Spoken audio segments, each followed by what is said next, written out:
हरे कृष्णा। तो बहुत बहुत स्वागत है हमारे आज के सेशन में। और आज हम चर्चा करने वाले हैं श्रील रूप गोस्वामी पाद के बारे में। श्रील रूप गोस्वामी जो हैं वे हमारे षड गोस्वामी में मुख्य आचार्य हैं, मुख्य गोस्वामी हैं। और आज हमें अवसर मिल रहा है उनके विषय में कुछ चर्चा करने का। तो वास्तविकता में रूप गोस्वामी का अगर हम चरित्र चैतन्य चरितामृत से उठाएंगे, उसमें बहुत सारी शिक्षाएं हैं, चैतन्य महाप्रभु के साथ वार्तालाप है और वो सब चीज़ें तो बहुत डिटेल में हम चर्चा नहीं करेंगे, प्रयास करेंगे समराइज़ करके जितना हम थोड़ा थोड़ा हर चीज़ को टच कर पाएँ और थोड़ा सा श्रील रूप गोस्वामी पाद के बारे में जान पाएँ। बहुत सारी लीलाएं हैं, अनंत लीलाएं हैं। श्रील रूप गोस्वामी का चरित्र तो बहुत डिटेल में अवेलेबल है। हम पढ़ रहे थे तो उसमें इतने सारे आचार्यों का चरित्र साथ में जुड़ा हुआ है। अनुपम गोस्वामी है, सनातन गोस्वामी हैं, वल्लभ भट्ट हैं और बहुत सारे आचार्यों का जो चरित्र है वो रूप गोस्वामी के चरित्र के साथ जुड़ा हुआ है। और इसीलिए फिर हम जब मैं साथ में पढ़ रहा था एक भक्ति के साथ तो हम लोग उसको स्किप कर रहे थे। इतना इतना डिटेल में है कि रूप गोस्वामी के बारे में अगर हम चर्चा करने जाएंगे तो एक्चुअल में पूरा ही लीला हमको चर्चा करना होगा। तो इसीलिए कोशिश करेंगे इसको थोड़ा सा समराइज़ करेंगे। रूप गोस्वामी से रिलेटेड जो कथाएं हैं, जो लीलाएं हैं, उनको हम चर्चा करेंगे। तो रूप गोस्वामी जो हैं वे जन्म लिए थे भारद्वाज ब्राह्मण परिवार में ना। और भारद्वाज ब्राह्मण परिवार में जन्म लिए थे रूप गोस्वामी और सनातन गोस्वामी और अनुपम। 3 भाई थे, रूप, सनातन और अनुपम। तो ये तीनों भाई जो हैं वो भारद्वाज परिवार में जन्म लिए थे, वैष्णव थे और भले बड़े। बाद में क्या हुआ, बाद में रूप गोस्वामी और सनातन गोस्वामी, मतलब उस समय गोस्वामी ऑफकोर्स टाइटल नहीं था, तो रूप और सनातन जो हैं वे जो हैं एक मुसलमान जो बादशाह है उनके यहाँ पर नौकरी करने लगे थे। ना चाहते हुए भी उनको वहाँ पर नौकरी करना पड़ा था, क्योंकि अदरवाइज़ जो है उन्होंने बोला कि अगर आप लोग हमारे यहाँ पर नौकरी नहीं करोगे तो हम जो है जितने भी ब्राह्मण हैं हम उनका धर्म भ्रष्ट कर देंगे, हम जितने भी हिंदू हैं उनको प्रताड़ित करेंगे। इस प्रकार से उन सब की रक्षा करने के लिए श्रील रूप गोस्वामी और सनातन गोस्वामी ने अपने धर्म का जो है बलिदान दे दिया। और फिर जो है उनके नाम जो है, क्योंकि वो अब मुसलमान हो गए थे, जो मुसलमान के यहाँ नौकरी करता है वो ब्राह्मण तो फिर उस समय में किसी भी प्रकार से स्वीकार नहीं किया जा सकता था। तो फिर उनको जो है ब्राह्मण जो परिवार है उससे निष्कासित कर दिया गया और वो मुसलमान ही बन गए एक प्रकार से। और उनके नाम भी बादशाह ने बदल दिए, उनके नाम रख दिए साकर मल्लिक और दबीर खास। तो जो साकर मतलब जो कर यानी जो टैक्स कलेक्ट करने वाला जो जमींदार है, जो बने साकर मल्लिक, जो उसके मालिक हैं, तो वो रूप गोस्वामी रूप। और दबीर खास जो कि उनके जो राज्य में, उनके राज्य दरबार में जो खास व्यक्ति हैं दबीर खास, उनका नाम रखा गया।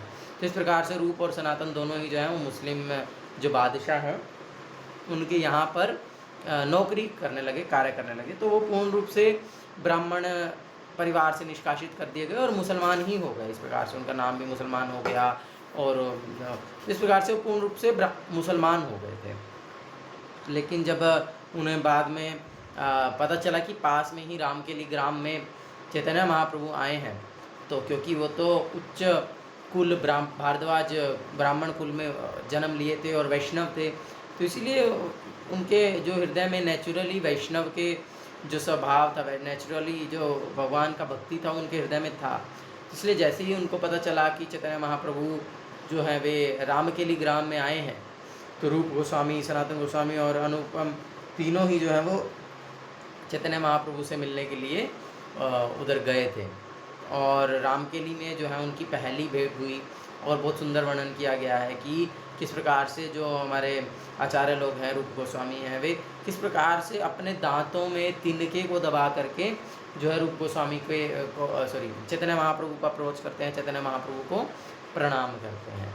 तो इसका क्या अर्थ है, दंते निधाय तिनकम, इस प्रकार से हम बहुत सारे वैष्णव श्लोकों में भी सुनते हैं और आपने वैष्णव सदाचार की पुस्तक को भी देखा होगा। तो उसमें जो फोटो है उसमें चैतन्य महाप्रभु के चरणों में प्रणाम कर रहे हैं श्रील रूप गोस्वामी दांतों में तिनका दबा करके। तो वो दांतों में तिनका दबा करके प्रणाम करने का अर्थ क्या है? वास्तविकता में इसका अर्थ है जो हम बोलते हैं तृणादपि सुनीचेन, कि मैं जो हूँ इस तिनके से भी अधिक गिरा हुआ हूँ। हाँ, जो है तिनका जो है वो बहुत ही विनम्र स्थिति में होता है, कि अगर उसके ऊपर कोई पैर रख देता है तो बोलते तिनका जो है वो खड़ा नहीं रहता है, वो झुक जाता है। हाँ, यानी कि कोई उसको दबाता है तो वो आसानी से झुक जाता है और उसको जो है एक नरम शैया प्रदान करता है। उसी प्रकार से जो हमारे आचार्य हैं वे विनम्रता का जो आचरण दिखाते हुए अपने आप को तिनके से भी अधिक विनम्र बताते हुए कि हम तो तिनके से भी अधिक विनम्र हैं, और वे वास्तविकता में इस चीज़ को अनुभव करते थे, केवल बोलने में नहीं। तो वो इस चीज़ को अनुभव करते हुए कि हम जो है तिनके से भी अधिक विनम्र हैं, ये दर्शाने के लिए वे तिनके को अपने मुख में दबा करके प्रणाम करते हैं। तो ये इस प्रकार से हमारे आचार्य हैं जो सबसे पहले रामकेली ग्राम में मिले थे, और उसके बाद में वो नौकरी कर रहे थे। तो फिर इसमें सनातन गोस्वामी का बहुत सुंदर वर्णन आया है कि सनातन गोस्वामी पाद जो है जब क्या बोलते हैं नौकरी करते थे, लेकिन नौकरी से छुट्टी ले करके कि मेरा स्वास्थ्य ठीक नहीं है, बहाना लगा करके घर में आ गए और घर में बहुत सारे वैष्णवों के साथ मिल करके भागवत सुनने लगे। फिर उन्होंने राजा ने अपने वैद्य को भेजा और वैद्य ने बोला कि अरे सनातन गोस्वामी तो एकदम ठीक हैं। फिर राजा स्वयं आए तो देखा कि वो तो इतने सारे भागवतकारों से घिरे हुए हैं, वैष्णवों से घिरे हुए हैं, और बैठ करके बीच में वो जो है भागवत कथा कर रहे हैं। और जो है वो आकर के एकदम हैरान हो गए, भाई तुम तो बोल रहे थे तुम जो है बीमार हो और यहाँ पर आकर के तुम तो भागवत कथा सुन रहे हो। तो इस प्रकार से जो है राजा ने उनको फिर से कहा कि नहीं तुम आकर के राजकाज संभालो, लेकिन सनातन गोस्वामी मना कर दी कि मेरा कोई रुचि नहीं है, मैं तो कथा ही सुनना चाहता हूँ, पूरा दिन भागवत कथा में ही मेरा आनंद आता है। लेकिन फिर जो है बादशाह को लगा कि कहीं ये तो बहुत पावरफुल है सनातन गोस्वामी और कहीं मेरे पीछे से ये गड़बड़ ना कर दे, तो इसलिए उन्होंने एक्चुअली डिटेल में है ये पूरा लीला, तो उन्होंने उनको कारागार में डाल दिया, सनातन गोस्वामी को कारागार में डाल दिया, और जो है वो स्वयं युद्ध करने के लिए चले गए। उस समय वे उत्कल क्षेत्र पर युद्ध करना चाह रहा था राजा, तो वो चला गया, मुस्लिम राजा थे, वो चले गए, और जो रूप गोस्वामी है वो बाहर ही थे। तो इसीलिए जैसे ही उनको पता चला कि अब चैतन्य महाप्रभु जो है वे वृंदावन के रास्ते में है, वृंदावन जा रहे हैं, तो रूप गोस्वामी और अनुपम गोस्वामी जो हैं दोनों भाई अपना घर छोड़ करके चले गए चैतन्य महाप्रभु से मिलने के लिए। और उनको पता चला कि रास्ते में चैतन्य महाप्रभु प्रयाग में है, तो वो भी चैतन्य महाप्रभु से जाकर के फिर प्रयागराज में मिले, है ना। और सनातन गोस्वामी नहीं आ पाए क्योंकि सनातन गोस्वामी तो कारागार में बंद थे। तो जब रूप गोस्वामी और अनुपम गोस्वामी चैतन्य महाप्रभु से मिले, उन्होंने चैतन्य महाप्रभु को प्रणाम किया, तो फिर रूप गोस्वामी ने चैतन्य महाप्रभु की वंदना करते हुए एक बहुत सुंदर श्लोक बोला है, जो कि हम चैतन्य महाप्रभु के लिए बोलते हैं। क्या है? नमो महावदान्याय कृष्ण प्रेम प्रदायते कृष्णाय कृष्ण चैतन्य नामने गौरतिशे नमः। कि नमो महावदान्याय, कि मैं जो महावदान्याय हैं, बहुत अधिक कृपालु हैं, मैं उनको प्रणाम करता हूँ। क्यों कृपालु हैं? क्योंकि कृष्ण प्रेम प्रदायते, क्योंकि आप कृष्ण प्रेम बांट रहे हैं। अगर हम कृष्ण प्रेम कितना दुर्लभ है उसके विषय में अगर चर्चा करेंगे तो अपने आप में एक टॉपिक हो जाता है, बहुत लंबा चर्चा हो जाता है, कि ब्रह्मा के लिए भी दुर्लभ है ये कृष्ण प्रेम प्राप्त करना, लेकिन उस कृष्ण प्रेम को चैतन्य महाप्रभु ने ऊंच नीच जाति पाति कोई विचार किए बिना सबको बांट दिया है। हाँ, तो इसीलिए वो महावदान्याय हैं, बहुत ही ज़्यादा कृपालु हैं। नमो महावदान्याय कृष्ण प्रेम प्रदायते कृष्णाय कृष्ण चैतन्य। आप स्वयं कृष्ण हैं, लेकिन अभी आप कृष्ण चैतन्य के रूप में आए हैं। कृष्णाय कृष्ण चैतन्य नाम ने, हाँ, आप सभी आपको कृष्ण चैतन्य नाम से जानते हैं। गौरत्विषे नमः। और आपका जो वर्ण है वो भी कृष्ण नहीं है, अभी आप गौर रंग में आए हैं, गौरत्विषे, गौर रंग में आप आए हैं, इसलिए नमः आपको मैं प्रणाम करता हूँ। तो इस प्रकार से श्रील रूप गोस्वामी ने चैतन्य महाप्रभु के लिए ये श्लोक बोला। फिर चैतन्य महाप्रभु ने भी एक श्लोक बोला कि कृष्ण करुणा किछु ना जाए वर्णने विषय कूप होते तुम काडिला दुई जने। कि कृष्ण की कृपा जो है वो कितनी अपार है उसका वर्णन नहीं किया जा सकता है। क्योंकि जो है उन्होंने तुम दोनों को जो है विषय के कूप से, विषय सागर से बाहर निकाल दिया है। तो इस प्रकार से चैतन्य महाप्रभु बहुत सुंदर आदान प्रदान किए आपस में, और फिर उसके बाद जो है वे कुछ समय तक चैतन्य महाप्रभु के साथ प्रयागराज में ही रहे। और प्रयागराज में रह करके जो है चैतन्य महाप्रभु ने का जो उच्छिष्ट है वो जो है वे पाया करते थे, और चैतन्य महाप्रभु का संग किया करते, पर्सनल एसोसिएशन जो है रूप गोस्वामी जो है वहाँ पर चैतन्य महाप्रभु का प्राप्त किए हैं। और वहाँ पर चैतन्य महाप्रभु ने उन्हें कृष्ण तत्व, भक्ति तत्व, रस तत्व, सर्व तत्व और काल धर्म में जो वृंदावन की रस केली वार्ताएँ जो लुप्त हो चुकी हैं, ये सारी चीज़ों को जो है रूप गोस्वामी को बताया। तो ये सब जो है रूप शिक्षा के अंतर्गत आता है। चैतन्य चरितामृत का पूरा एक चैप्टर है जिसके अंदर ये रूप शिक्षा चर्चा की गई है। रूप शिक्षा का एक पूरा चैप्टर है, सनातन शिक्षा का पूरा चैप्टर है। तो यहाँ पर जब रूप गोस्वामी के साथ जब चैतन्य महाप्रभु का ये जो पर्सनल जो मीटिंग था, जो उसमें जो भी रूप गोस्वामी को सिखाया है चैतन्य महाप्रभु ने, वो सब का सब जो है वो रूप शिक्षा के अंदर आता है, रूप शिक्षा के अंदर वो लिखा गया है। तो इस प्रकार से चैतन्य महाप्रभु उनको पूर्ण रूप से ज्ञान दिए। और फिर उसके बाद यमुना किनारे अड़ाइल जो एक जगह है, वहाँ पर भी रूप गोस्वामी चैतन्य महाप्रभु के साथ थे।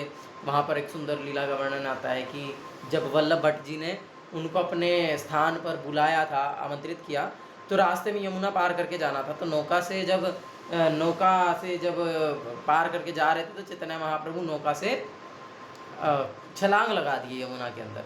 तो फिर बड़ी मुश्किल से सबने मिल कर के चैतन्य महाप्रभु को यमुना से फिर से बाहर निकाला। और इस प्रकार से बहुत सुंदर सुंदर लीलाएं हैं। चैतन्य महाप्रभु पूरे भावाविभोर हो गए थे यमुना का दर्शन करके, यमुना का स्पर्श पा करके। तो फिर जो है, लेकिन सब जो उनके शिष्य थे, सेवक थे, उन सब ने उनको बड़ी मुश्किल से संभाला और उनको फिर वल्लभ भट्ट के घर लेकर के गए। तो इस प्रकार से बहुत सारी सुंदर सुंदर लीलाएँ हैं आपस में जो हुई हैं। और फिर वहाँ पर श्रील रूप गोस्वामी को जो है बताया चैतन्य महाप्रभु ने कि सनातन गोस्वामी भी जल्दी ही वृंदावन आ जाएंगे। तो उन्होंने भविष्यवाणी कर दी। तो फिर उसके कुछ समय के बाद ऑफकोर्स सनातन गोस्वामी आए। तो जब आ रहे थे सनातन गोस्वामी, तो वो भी उसी रास्ते से ही आ रहे थे, तो प्रयाग से होकर के आ रहे थे। तो रूप गोस्वामी उस समय वृंदावन थे। तो फिर वृंदावन से जो है वो प्रयाग चले गए सनातन गोस्वामी से मिलने के लिए। लेकिन सनातन गोस्वामी इतने में जो है वृंदावन पहुंच चुके थे, तो वो आपस में मिल नहीं पाए। लेकिन उसके बाद फिर रूप गोस्वामी और अनुपम गोस्वामी गौड़ देश चले गए, और गौड़ देश में जाकर के अनुपम गोस्वामी ने शरीर त्याग कर दिया, और वे तो भगवान राम जी की नित्य लीला में चले गए, राम जी के भक्त थे। और फिर जो है जो रूप गोस्वामी हैं वे आ गए जगन्नाथपुरी चैतन्य महाप्रभु के पास फिर से। लेकिन और चैतन्य महाप्रभु कहाँ रहते थे? काशी मिश्र के घर में, जगन्नाथपुरी में। तो रूप गोस्वामी, क्योंकि वे तो भारद्वाज ब्राह्मण के घर में जन्म लिए हैं, इसीलिए वे तो जगन्नाथपुरी के मंदिर में जा सकते हैं, वे किसी भी प्रकार के निष्कासित नहीं है। आप तो रूप गोस्वामी हो चुके थे, तो और वो तो ब्राह्मण परिवार में जन्म भी लिए हैं। तो वास्तविकता में उस समय में भी जो है, जो मलेच्छ यवन है, यानी कि जो हिंदू नहीं है, उसको मंदिर के अंदर प्रवेश नहीं था। इसीलिए हरिदास ठाकुर तो इस विनम्रता से कभी मंदिर गए नहीं कि मैं तो मलेच्छ कुल में जन्म लिया हूँ, मैं तो मुसलमान हूँ और इसलिए मैं तो नहीं जा सकता, मुझे नहीं जाना चाहिए, मेरा योग्यता नहीं है, इसलिए वो तो कभी गए नहीं। लेकिन रूप गोस्वामी और सनातन गोस्वामी भी इतने अधिक विनम्र थे कि वे तो जा सकते थे, लेकिन फिर भी वो गए नहीं। हालांकि हरिदास ठाकुर को भी कोई रोकने वाला नहीं था, वो उत्तम वैष्णव थे। अद्वैताचार्य वर्णन किया है कि 1000 ब्राह्मणों को खिलाने से अच्छा है कि मैं एक अकेले हरिदास ठाकुर को खिला दूँ, यानी 1000 ब्राह्मणों से श्रेष्ठ हरिदास ठाकुर हैं, क्योंकि वे उत्तम वैष्णव हैं। तो ऑफकोर्स हरिदास ठाकुर को भी कोई रोकने वाला नहीं था, लेकिन रूप गोस्वामी और सनातन गोस्वामी को तो कोई रोकने वाला था ही नहीं, वो तो पूर्ण रूप से अलाउड था उनको जाना। लेकिन फिर भी विनम्रता से कि क्योंकि हम जो है एक मुसलमान के यहाँ पर नौकरी किए हैं, अब हम मुसलमान हो गए हैं, अब हम जो है ब्राह्मण परिवार में नहीं हैं, हम निष्कासित किए जा चुके हैं, इस भाव से जो है वे भी कभी जगन्नाथ जी का दर्शन करने के लिए जगन्नाथपुरी मंदिर के अंदर नहीं गए। और इवन ऐसा वर्णन किया गया है, जब आप उसको पर्सनली दर्शन करेंगे तब आप समझ पाएंगे कि कितना इजी है चैतन्य महाप्रभु के स्थान पर जाना। रूप गोस्वामी और सनातन गोस्वामी का जो स्थान है वहाँ से मतलब उनको कहीं पर भी जाना है या चैतन्य महाप्रभु के स्थान पर जाना है या और दूसरी जगह जाना है, तो उनको कितना ईजी है रास्ता, लेकिन वो उस रास्ते से नहीं जाते थे क्योंकि रास्ते में मंदिर पड़ता था। तो वो जो है वो पीछे से घूम करके समुद्र के पास से हो करके जाते थे, और बहुत भयंकर गर्मी में जो समुद्र का रेत है वो तो बहुत ज़्यादा गर्म हो जाता है, लेकिन फिर भी उसी रास्ते से ही जाते थे, कभी भी मंदिर के पास वाले रास्ते से नहीं जाते थे।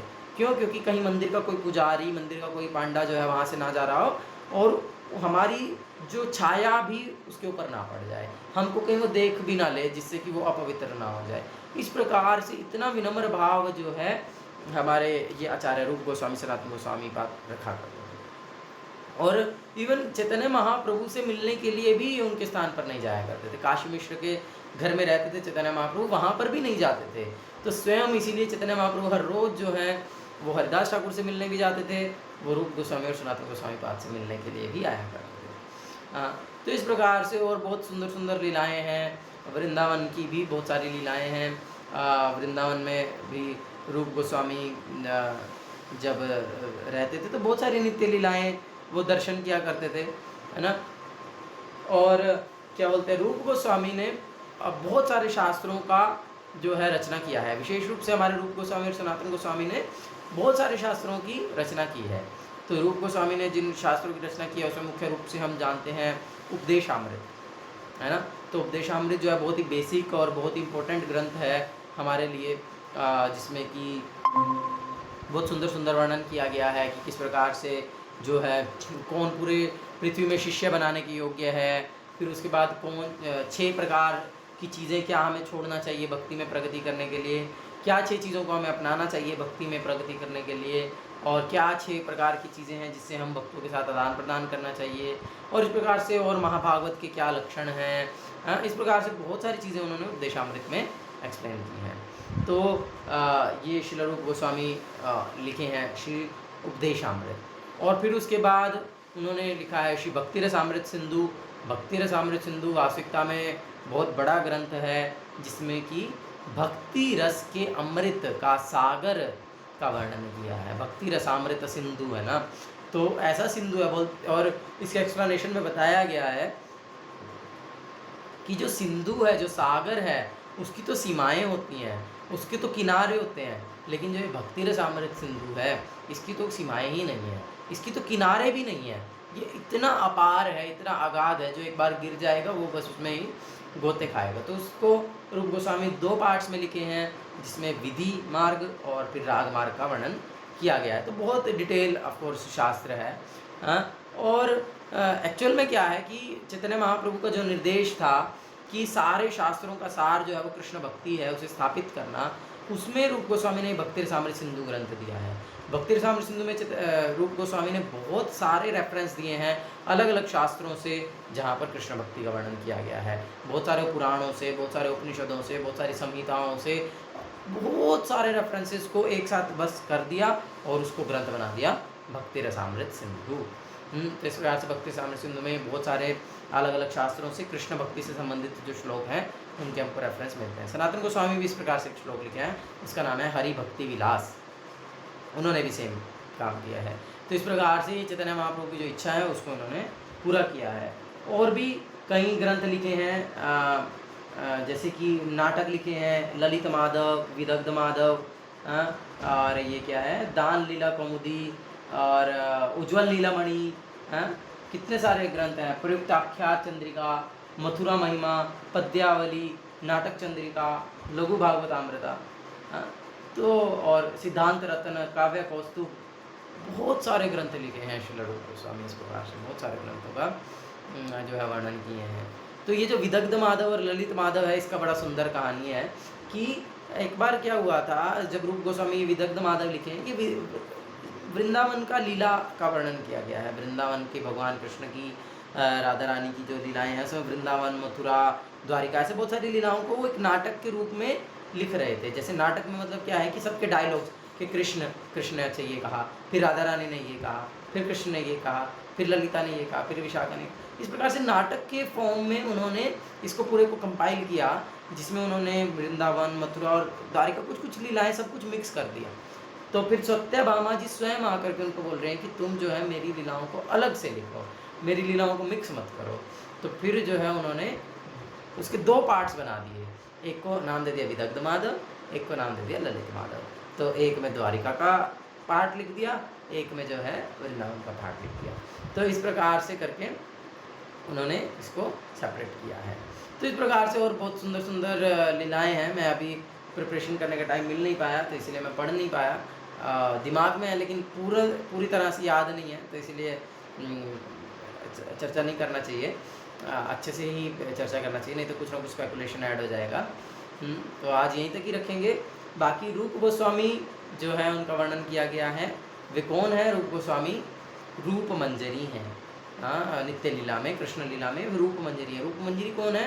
रूप राधा कृष्ण की मुख्य सखियाँ हैं ललिता विशाखा, अष्ट सखियों में ललिता विशाखा, और ललिता सखी की जो अष्ट मंजरियाँ हैं उसमें से मुख्य मंजरी हैं रूप मंजरी। तो रूप मंजरी बहुत ही मुख्य का सेवा में है, भगवान राधा कृष्ण युगल सरकार की मुख्य सेवा में है रूप मंजरी, और बहुत ही सुंदर रूप है। एक और मैं सुना भक्तों से कि जो रूप गोस्वामी है उनका नाम रूप क्यों है, रूप गोस्वामी क्यों नाम रखा गया? क्योंकि जो उनका रूप है ना, वो चैतन्य महाप्रभु के जैसा ही दिखता है, वो बहुत सुंदर है। रूप गोस्वामी जो है बहुत सुंदर दिखते थे, और वो एग्जैक्टली चैतन्य महाप्रभु जैसे ही दिखते थे। जब चैतन्य महाप्रभु चले गए थे तब भी जो है रूप गोस्वामी को देख करके सब चैतन्य महाप्रभु को स्मरण करते थे, क्योंकि जो रूप गोस्वामी है वो एग्जैक्टली चैतन्य महाप्रभु के जैसे ही दिखते थे। इस प्रकार से वर्णन किया गया है, तो इसीलिए उनका नाम रूप गोस्वामी है। तो श्री रूप गोस्वामी जो हैं वे नित्य लीला में रूप मंजरी हैं। और नरोत्तम दास ठाकुर बहुत सुंदर भजन भी गाए हैं, है ना। श्री रूप मंजरी पदा सेई मोरा संपदा, सेई मोरा भजन पूजन। इस प्रकार से आप इसको पढ़ सकते हैं। बहुत सुंदर जो है वर्णन किया गया है। तो रूप गोस्वामी मुख्य रूप से हमारे आचार्य हैं, और प्रभुपाद उपदेशामृत के तात्पर्य जब टीका लिखना शुरू किए हैं तो उसके क्या बोलते हैं उसको, भूमिका में वर्णन किए हैं कि हम हैं जो है रूपानुगा हैं। मतलब हम वैसे तो षड गोस्वामियों के पालन करने वाले हैं, षड गोस्वामियों के अनुगामी हैं, किंतु मुख्य रूप से हम रूपानुगा हैं, हम रूप गोस्वामी की शिक्षाओं को पालन करने वाले हैं। तो इसलिए रूप गोस्वामी हमारे परंपरा में स्पेशली हमारे लिए जो है वो मुख्य आचार्य हो जाते हैं, श्री रूप गोस्वामी, और इसलिए हमें उनसे प्रार्थना करना चाहिए।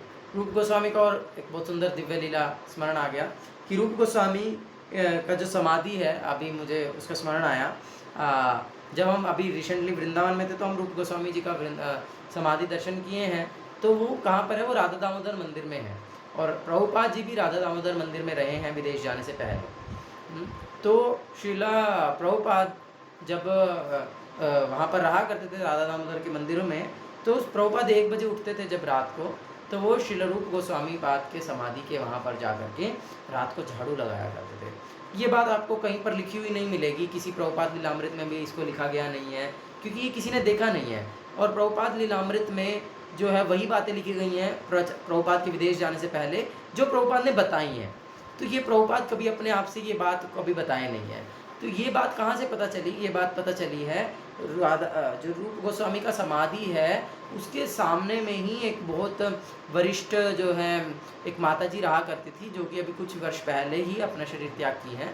तो उन्होंने बाद में बताया था कि वो जब रात को उस समय भजन किया करती थी, तब उन्होंने देखा था कि ये जो भक्तिवेदांत स्वामी हैं ये रात को 1 बजे उठ करके जो है यहाँ पर झाड़ू किया करते हैं। तो इसीलिए प्रभुपाद जी ये चीज़ कभी डिस्क्लोज नहीं किए, लेकिन पता चल गया कि प्रभुपाद 1 बजे जब उठते थे तो वो आकर के श्री रूप गोस्वामी के समाधि पर झाड़ू लगाया करते थे, और रो रो करके उनसे प्रार्थना किया करते थे कि कृपया जो है मैं मेरे गुरु का जो निर्देश है कि जो श्रील भक्तिसिद्धांत प्रभुपाद जी मुझसे चाहते हैं कि मैं जो है विदेश में जाकर के प्रचार करूं, अंग्रेजी भाषा में प्रचार करूं, मुझे उसकी शक्ति प्रदान कीजिए, मैं कैसे इसे कर पाऊंगा, तो ये कृपा कीजिए। तो इस प्रकार से श्रील प्रभुपाद जी जो हैं वो रूप गोस्वामी से बहुत हार्दिक भाव से प्रार्थना किया करते थे। और उसके बाद जो है श्रील रूप गोस्वामी स्वयं जो हैं वो प्रभुपाद जी को दर्शन दिए हैं उनके रूम में, जहाँ पर प्रभुपाद जी का रूम है उधर से खिड़की है, डायरेक्टली रूप गोस्वामी का समाधि दर्शन होता है। तो इसलिए वहाँ पर जो है रूप गोस्वामी स्वयं साक्षात प्रकट होकर के जो है प्रभुपाद जी को दर्शन दिए हैं और उनको जो है निर्देश दिए कि अभी जो है तुम जा करके विदेश में प्रचार कर सकते हो। तो उसके बाद फिर प्रभुपाद जी वहाँ से वृंदावन से गए मुंबई और उधर से विदेश चले गए और फिर प्रचार कर पाए। तो वो ठीक टाइम का वेट कर रहे थे प्रभुपाद, तो वो ब्लेसिंग्स, डायरेक्ट ब्लेसिंग्स जो है रूप गोस्वामी से प्रभुपाद जी प्राप्त किए हैं। और प्रभुपाद अपने लिखे भी हैं अपने राइटिंग में। पहले वो राधा दामोदर मंदिर में रहता था, अभी तो नहीं है, लेकिन पहले वो राइटिंग था कि जो ये राधा दामोदर मंदिर है ये स्पिरिचुअल वर्ल्ड की मतलब खिड़की जैसा है और जो है मतलब उसका सेंटर पॉइंट है, इस प्रकार से प्रभुपाद वर्णन किए हैं। और यहाँ पर क्यों? क्योंकि यहाँ पर हमारे मुख्य सब गोस्वामी मिलने के लिए आया करते थे। यहाँ पर आज भी भूगर्भ गोस्वामी हैं, यहाँ पर आज भी जीव गोस्वामी है, कृष्णदास कविराज गोस्वामी हैं, जयदेव गोस्वामी हैं और रूप गोस्वामी आज भी यहाँ पर हैं। तो जो थोड़ा स्पिरिचुअली एडवांस्ड हैं वो इसको अनुभव कर सकते हैं। तो क्योंकि प्रभुपाद इन चीज़ों को अनुभव किए हैं, प्रभुपाद उनके प्रेजेंस को वहाँ पर अनुभव किए, इसलिए प्रभुपाद इस प्रकार से मेंशन किए हैं। तो इसीलिए तो जो आचार्यों की समाधि है वहाँ पर आचार्य सदा ही प्रेजेंट रहते हैं। हम पहले भी एक बार चर्चा कर रहे थे, तो वो सदा ही वहाँ पर प्रेजेंट रहते हैं। तो इसलिए हमको विशेष रूप से उनके समाधि में, उनके भजन स्थली में जा करके हमको प्रार्थना करना चाहिए, उनकी कृपा की याचना करनी चाहिए, और वो विशेष रूप से कृपा करते हैं। तो इस प्रकार से प्रभुपाद जी श्रील रूप गोस्वामी पाद का कृपा प्राप्त किए हैं। तो इसलिए हम भी रूप गोस्वामी पाद से प्रार्थना कर सकते हैं कि वे हम पर कृपा करें, हम भी हमारे गुरु जी के द्वारा दिए गए निर्देशों का दृढ़तापूर्वक पालन कर सकें। जय श्रील रूप गोस्वामी पाद की जय, श्रील प्रभुपाद की जय, सुख स्वामी गुरु महाराज की जय। दाई प्रमाण जय हरि।